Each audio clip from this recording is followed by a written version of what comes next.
எந்த நேரத்தில் உங்களுக்கு தற்கொலை எண்ணம் வந்தது, எப்படி அதுலேருந்து மீண்டு வந்தீங்க? வளகாப்புக்கெல்லாம் வான்னு கூட்டிட்டு போயிடுவாங்க.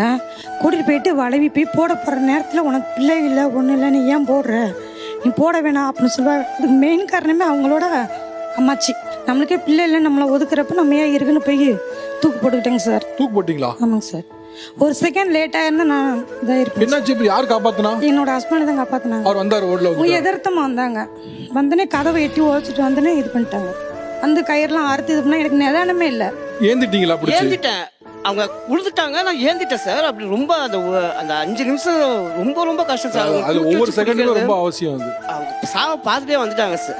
எங்கள் அம்மா அந்த பிள்ளை ரொம்ப கொடுமைப்படுத்துவாங்க சார். உதப்பாங்க.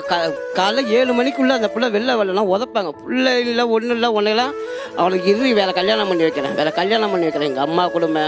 என் தம்பி என்னை புள்ள இல்லையடா அப்படிமா. சார் உங்களோட சொந்த தம்பி? என் தம்பி, என் கூட பிறந்தவன். என் ஃப்ரெண்டுங்கெல்லாம் எதுக்கலாமா அப்படி மீசை குழந்தை இல்லாதப்ப ரொம்ப இன்சல்ட் பண்ணிட்டாங்க சார். இவ்வளோதான் இன்சல்ட் பண்ணணும் இல்லை, ரொம்ப அசிங்கப்படுத்துவாங்க.